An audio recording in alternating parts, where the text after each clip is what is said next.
పూర్తయిన తర్వాత స్వామి దక్షిణామూర్తిగా మౌన వ్యక్త మౌనముద్ర పట్టి సంత కుమారులకి జ్ఞాన ప్రబోధం చేస్తూ ఉన్నారు ఈశ్వరుడు. అలా కొంతకాలం అయిన తర్వాత మళ్ళా పర్వతరాజు, ఆయన పేరు హిమవంతుడు, ఆయన ప్రార్థన చేశాడు, అమ్మా నా కూతురు గారు అమ్మని. అప్పుడు ఆ తల్లి ఆయన కూతురుగా వచ్చింది, శైలపుత్రి. అంటే హిమవంతుడు శైలం, శైలం అంటే పర్వతం, పర్వతం పర్వతం కూతురు కాబట్టి శైలపుత్రి, పర్వతరాజు కూతురు కాబట్టి పార్వతి, హిమవంతుడు కుమార్తె కాబట్టి హైమవతి అనే పేరుతో వచ్చింది. వచ్చే తల్లి ఆ హిమపర్వతం మీద తిరుగుతుంటే కొంతకాలానికి పరమేశ్వరుడు అక్కడ తపస్సు చేసుకుంటుంటే హిమపర్వతానికి దగ్గరలోనే కైలాస పర్వతం ఉంది. అక్కడ స్వామి తపస్సు చేసుకుంటున్నారు. చేస్తుంటే ఆ తల్లి పార్వతీదేవి యొక్క తల్లి మేనకాదేవి, ధన్యాదేవి, కళావతి, ముగ్గురు అక్క చెల్లెలు, వాళ్ళు పితృదేవతల కుమార్తెలు. ఇంకొకసారి దాని గురించి చెప్పకుండా చెప్పే ప్రయత్నం చేస్తాను. ఆ మేనకాదేవి పరమేశ్వరుడికి సపద చేయడం కోసం పంపించింది. పంపిస్తే అక్కడ తపస్సు చేసుకున్నప్పుడు ఆయనకు కావాల్సిన పువ్వులు, పూజ సామగ్రిగా పట్టుకెళ్ళి అమ్మవారు అరిచారు. ఆమె పార్వతీదేవి అని చెప్పి ఆయన తెలుసు శంకరుడికి, ఆయనే ఈశ్వరుడు నా భర్త ఆవిడికి తెలుసు. అయితే ఇప్పుడు పర్వతరాజు కూతురుగా వచ్చింది. అయితే కొంతకాలం అయ్యేసరికి పార్వతీదేవి పరమేశ్వరుడికి కళ్యాణం జరగాలి, జరిగితే సుబ్రహ్మణ్య స్వామి జన్మించాలి, సుబ్రహ్మణ్య స్వామి జన్మం జరిగితే తారకాసుర సంహారం జరగాలి అని చెప్పి దేవతలు తొందర పడిపోయి పార్వతీదేవి మీద పరమేశ్వరుడికి కామం కలగడం కోసం మన్మధుడితో బాణం వేయించారు. మన్మధుడు విష్ణుమూర్తి యొక్క కుమారుడు. ఆయన శంకరుడు కూడా కుమారుడు సమానం, జ్ఞానుడు అవుతాడు కుమారుడు.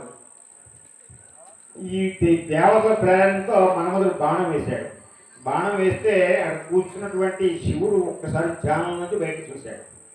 చూస్తే ఎదురుగుండా పొదచాటున కనపడ్డాడు మన్మధుడు. నువ్వు నాకు పుత్ర సమానవి, నా పుత్రుడంతా నువ్వంతే, నాకెందుకు బాణం వేయమని చెప్పి ఆగ్రహించి స్వామి ఊడకం తెచ్చాడు. తెలిస్తే మన్మధుడు కాలిపోయాడు, భస్మం అయిపోయాడు. భస్మం అయిపోతే రతీదేవి ఏడ్చింది, నా భర్త తప్పు చేశాడు అమ్మా, మరి శంకరుడు కాల్ చేశాడు అని చెప్పి తల్లి వెళ్ళి మొరపెట్టుకుంది పార్వతీదేవి దగ్గర. వెంటనే తల్లి బతికించవచ్చు మన్మధుడిని. శంకరుడు కాల్చేవాడును తల్లి బతికించేది అంటే ప్రతి ప్రాతినిధ్యమేది, భర్త బతికించే తల్లి కదా ఆవిడ. ఆ భర్త కాదన్న పని ఆవిడ చేయదు. అందువల్ల తల్లి బతికించలేదు మన్మధుడిని. ఏం వరం ఇచ్చింది మన్మధుడి భార్య రతీదేవి. ఏమని పంపించిందంటే, నీ భర్త అనంగుడిగా ఉంటాడు, అంటే నీకు మాత్రమే కనిపిస్తాడు, శరీరంతో ఉండడు. తర్వాత మళ్ళీ కృష్ణ పరమాత్మ వస్తాడు, ఆవిర్భావం జరుగుతుంది, అప్పుడు కృష్ణుడు కొడుకుగా వస్తాడు, అప్పుడు శరీరంతో ఉంటాడు అని చెప్పి ఆలోచించింది. నీ భర్త నీకు కనపడుతూ ఉంటాడు కానీ ఎవరికి కనపడదు, అనంగుడిగా ఉంటాడని చెప్పి వారు ఇచ్చింది. అప్పటి నుంచి మన్మధుడు ఆ యొక్క తల్లికి రతీదేవి కనపడుతూ ఉండేవాడు. ఆ యొక్క పరమేశ్వరుడు మూడో కన్ను తెలిస్తే మన్మధుడు కాలి బూడిదైపోతే ఆ యొక్క మంట యొక్క వేడి మూడు లోకాలని భయపెట్టిందట. భయపెట్టి దేవతలందరూ మళ్ళీ పాదాలు పట్టుకున్నారు ఈశ్వరుడిని. పాదాలు పట్టుకుంటే దాన్ని తీసుకెళ్ళి సముద్రంలో పెట్టారు. సముద్రంలో ఉంటుంది బడబాకిని, అదే మనకు వాయుగుణ రూపంలో బయటకు వస్తూ ఉంటుంది. ఎక్కడైతే ఈశ్వరుడు పాదాలు పట్టుకుని పూజ పురస్కారాలు చేస్తూ ధర్మాన్ని వదిలిపెట్టుకునిగా బ్రతుకుతూ ఎక్కడైతే యజ్ఞ యాగాది క్రతువులు జరుగుతాయో అక్కడ ఎప్పుడు కూడా విపత్తులు రావు. మనం చూస్తున్నాం కదా, గంటకి 80-90 కిలోమీటర్ల స్పీడ్లో గాలి వర్షం అని చెప్తుంది, కానీ ఎప్పుడు ఈ విపత్తు మనకు రాదు. ఎందుకంటే మనం ఎప్పుడు కూడా ధర్మాన్ని పట్టుకునే ఉంటాం. అది అలా అలా అలా అలా వెళ్ళిపోతూ ఉంటుంది. ఆ యొక్క పడబాకి తుఫాను రూపంలో సునామీ రూపంలో వస్తూ ఉంటుంది అని చెప్పి చేస్తాం. అయితే అప్పుడు మన్మధుడు కాలిపోయాడు. రతీదేవి వరవించిన తల్లి అమ్మ సుబ్రహ్మణ్య స్వామి పుట్టాలి. సుబ్రహ్మణ్య స్వామి పుడితే కానీ తారకాసురుడు చచ్చిపోవడం, అక్కడ వరం ఉంది. సుబ్రహ్మణ్య స్వామి పుట్టాలంటే ముందు వివాహం అవ్వాలి. వివాహం చేయడానికి వివాహం కళ్యాణం జరగాలని చెప్పి ప్రయత్నం చేయడం మన్మధుడు కాల్చిపోయాడు.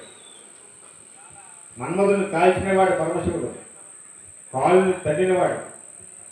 యమధర్మరాజుని కాలుతో తన్నాడు. మార్కండేయ పురాణంలో ఒక ఘట్టం ఎప్పుడైనా చెప్పే ప్రయత్నం చేస్తారు. అలా అప్పుడు మన్మధుడితో అంత తల్లి పార్వతీదేవి నువ్విల్లి బాణం వేస్తే శంకరుడు నీకు వశం కాడరా, ఆ బాణాలు నేను పట్టుకుంటాను, ఇవి నేను పట్టుకుంటే శంకరుడు వశం అవుతాడు నాకు అని చెప్పి బాణాల తల్లి పట్టుకుంది. ఎవరి దగ్గర బాణాలు? మన్మధుడి దగ్గర బాణాలు, చెరుకు విల్లు బాణాలు అమ్మవారు పట్టుకుంది. అమ్మవారు పట్టుకుని కూర్చుంది. కూర్చుంటే శంకరుడు వచ్చి పక్కన కూర్చుంది. అప్పుడు తల్లిదండ్రులు మనకు దక్కారు. అప్పుడు పరమశివుడు ఎంతో ప్రేమతో పార్వతీదేవి మెళ్ళలో పసుపుతాడు కట్టాడు. పసుపుతాడు కట్టి వివాహం చేసుకున్నాడు, కళ్యాణం చేసుకున్నాడు. కళ్యాణం చేసుకుని ఆయన వరం ఇచ్చాడు తల్లికి. ఇంతకుముందు నువ్వు దాక్షాయిగా వచ్చావు, జగన్మాత నువ్వు దాక్షాయిగా వచ్చావు, శరీరం విడిచిపెట్టావు, మళ్ళీ పార్వతీదేవిగా వచ్చావు. ఇప్పుడు కూడా నీకు నాకు ఎడబాటు రావడానికి వీల్లేదు పార్వతి, నాలో నీకు సర్వభాగాలు ఇస్తున్నా అని చెప్పి ఆయన ఎడం భాగాన్ని పార్వతీదేవికి ఇచ్చాడు. అది అర్ధనారీశ్వర స్వరూపం. అందుకే ఆయన నామాల్లో నామం ఉంటుంది. ఓం వామదేవాయ నమః అంటే వామదేవుడికి ఎడం భాగం పార్వతీదేవికి ఇచ్చాడు ఆయన. అలా అర్ధనారీశ్వర స్వరూపం వచ్చింది. అలా తల్లి మెళ్ళలో పసుపుతాడు కట్టి ఆ తల్లిని వివాహం చేసుకుని భారీగా చేసుకుని తనలో సగభాగం ఇచ్చాడు. కాబట్టి ఆ తల్లి ఆదిశక్తి, పరమేశ్వర కిల్లాలు, హైమవతి, పార్వతి, ఇలా చెప్పారు. ఇంతకీ మనం చేసిన పేర్లు హైమవతి అవ్వాలి.